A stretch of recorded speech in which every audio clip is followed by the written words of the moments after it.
It's their first time being here in a while. We've had a bank failure, multiple bank failures in the U.S., and some challenges even in our own mortgage market, which I understand OSFI is following very closely, extending amortizations and how they work. But I'm asking whether it's fair that you're preventing people So just from you're going to need a very short answer.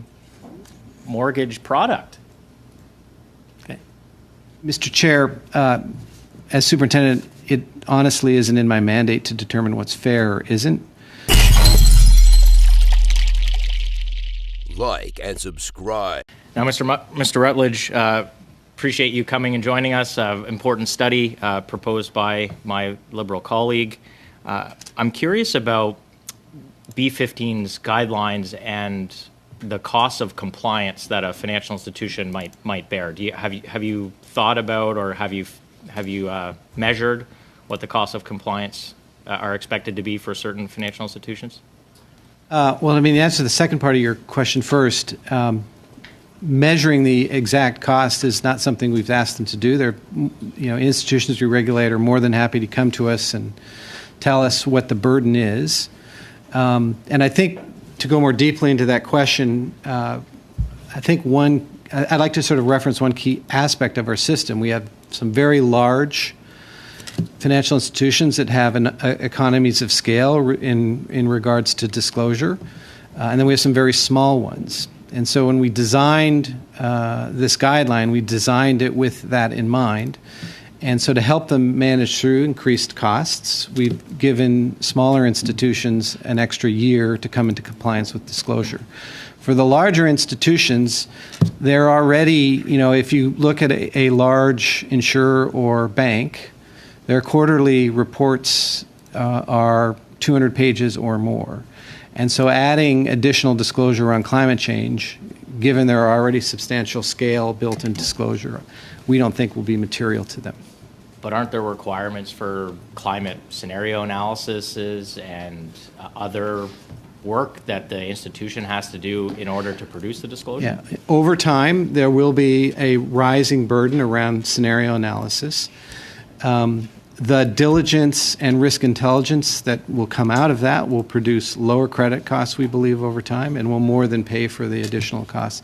And even if we didn't oblige them in the way we have in B15, which I acknowledge, whether it was for their board of directors or for bondholders in the fixed income instruments they issue or in their equity holders, they'd be doing this analysis. It's sound, sensible prudential management to understand and try and quantify climate risk and the impact it might have on your book of business.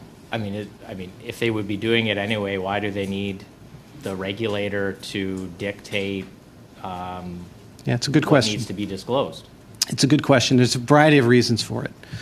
The first one is, as I said in my opening statement, we have a bias towards earlier action. Our system will be sounder if we oblige the institutions we regulate to move earlier and sooner on this and to begin to do this a little bit before maybe other institutions. The other reason is Canadian financial institutions operate in a global context. They raise funds from outside Canada in order to invest within Canada. Their investors outside Canada expect this type of discipline from those institutions, and they also look to the regulations OSFI put in place, and they're measuring how responsible a financial system Canada is when they do that. Okay. Thank you. I'm very curious about Principle 5, that OSFI may develop a separate chapter with respect to capital and liquidity requirements.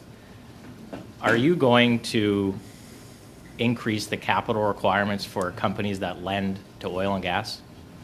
So to answer that question, I'd like to spend just a minute or two. Well, I don't have, I really want to, I only have about a minute left. Okay, I'll try and be very, very brief. Capital risk weightings are very technical. They're built bottom up from historic credit analysis. Will a financial institution be forced to hold more capital against a loan that an oil? We're not changing that approach. Okay. We will always be empirically driven in our credit risk ratings. Now, the problem is that credit risk analysis is driven by historic data. And the unique feature of climate risk is that we're talking about events that haven't yet happened yet, and we're trying to make predictions about the future. There's every intent on our part and determination on our part to make sure we maintain our empirical, prudential, rigorous standards.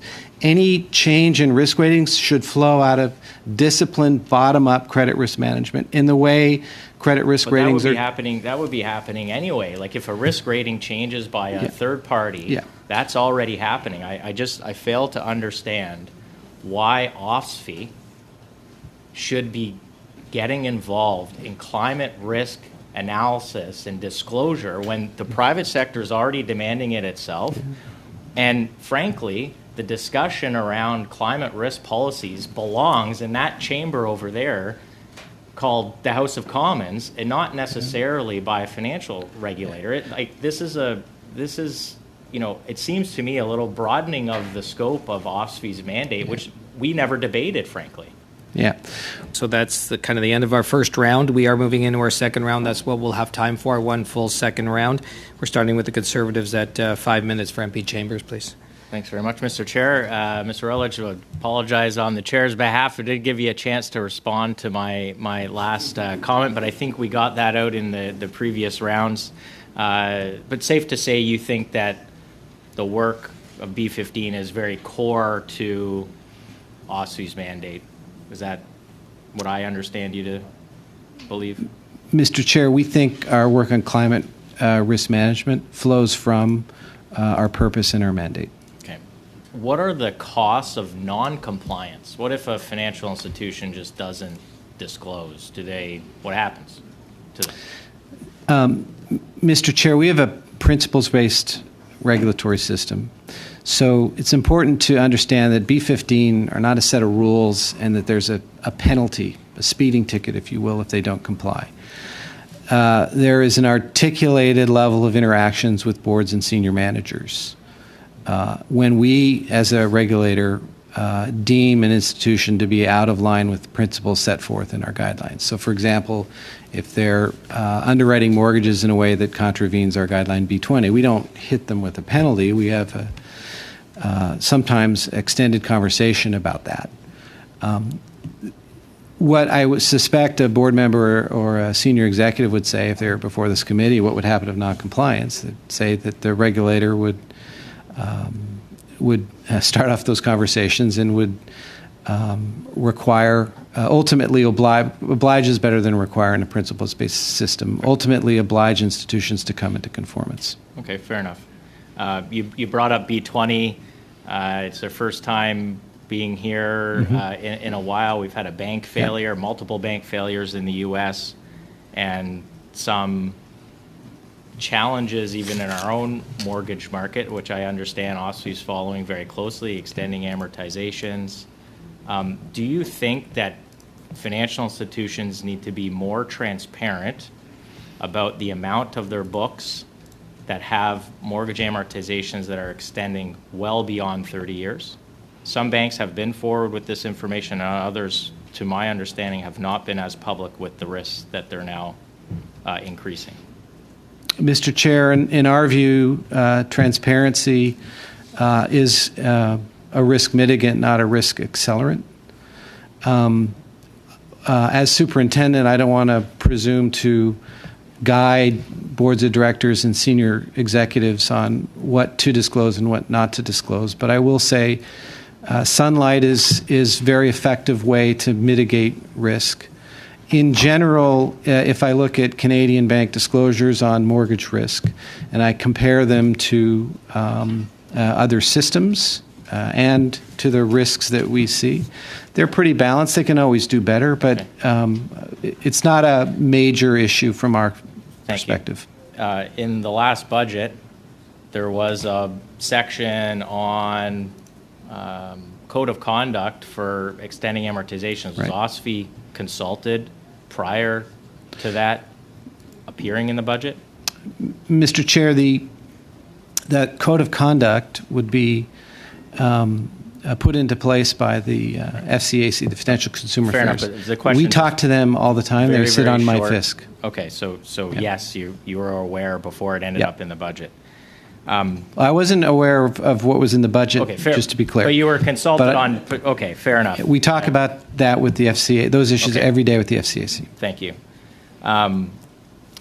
Is it fair for someone who does not have a mortgage today to not be able to get a 50-year amortization from walking off the street, but someone who has a mortgage today, who has qualified, can get that unilaterally from their financial institution?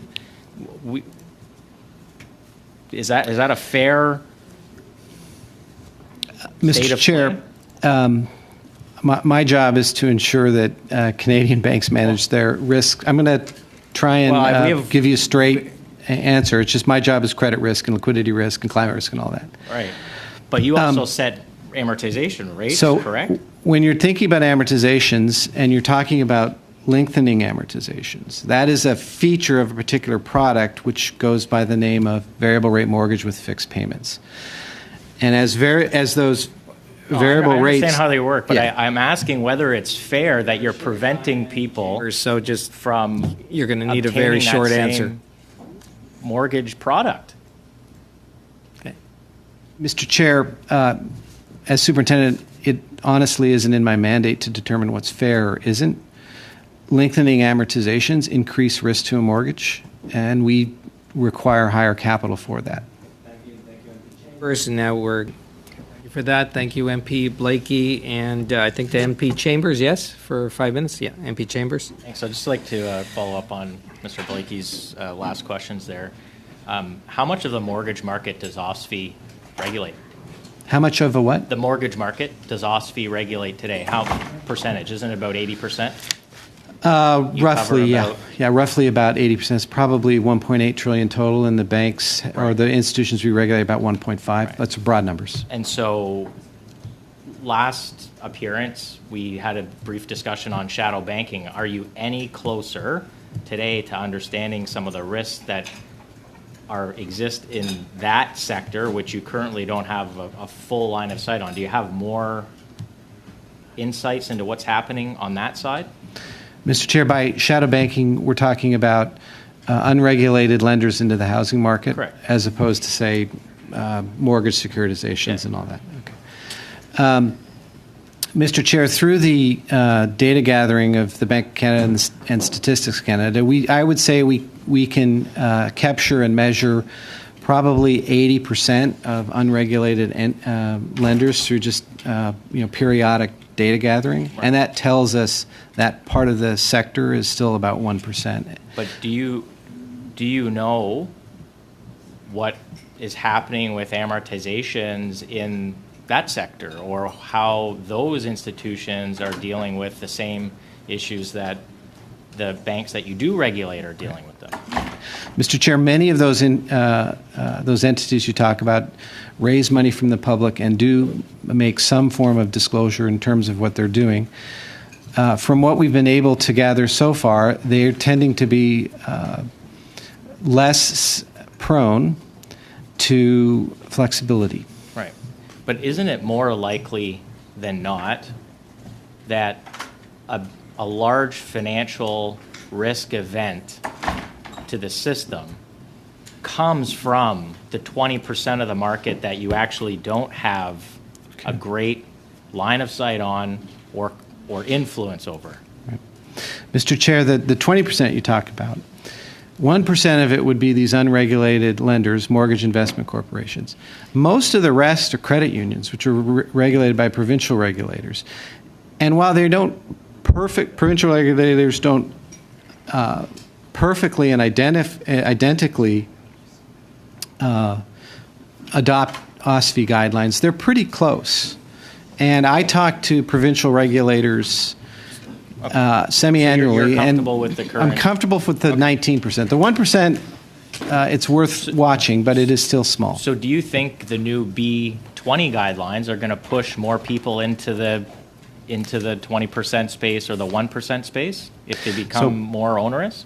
Mr. Chair, the evolutions to B20 that we're currently considering are still in development, and we're consulting with the institutions we regulate to ensure that that type of unintended consequence does not happen. That's why we do consultations. Fair enough. And has OSFI have a view or modeled what they think house prices would correct to or could correct to over the next 6 months? Mr. Chair, I was a financial analyst for many years, and predicting housing markets, I probably have a higher error rate than any other prediction I made. So, Fair enough. bluntly The question put, is, do you- no. No. I mean, fair enough. I mean, with respect, I mean, you did give an interview. Yeah. You were on a podcast, and you said Yep. that Canadians could expect to see a 20% correction in real estate prices. That was in August of, I think, 21 or 22, sorry, just 8 months ago, 10 months ago. Call it a year. Call it a year. It was in any event. Yeah, it might have been a year. Yeah. So is that the OSFI's view? Was that kind of your analyst view? Mr. Chair, on memory, what I believe I was saying is that given the pressures in the economy, the pressures with inflation, I could see a scenario where house prices in specific cities could fall by 10 to 20%. And the spirit of the answer to the question was Canadians should prepare themselves for 10 to 20% corrections in home prices. So We stress test far beyond that. Fair enough. I have a limited time, and I have one final question. Would house prices fall more or less if amortizations were not being extended? Mr. Trick, contractually extending amortizations are happening as a result of the contractual provisions in the mortgage product. If they could not do, if the banks did not have that flexibility, would they fall I don't want it, more but or that less? is the time, and I think Mr. Rutledge has answered very well for many of the questions that he's gotten in the last minute. Provide that answer in writing to the committee? That's fair. And That's great. an analysis if you would like the additional space. Thank you. Yes. Appreciate that. Thank you, MP Chambers.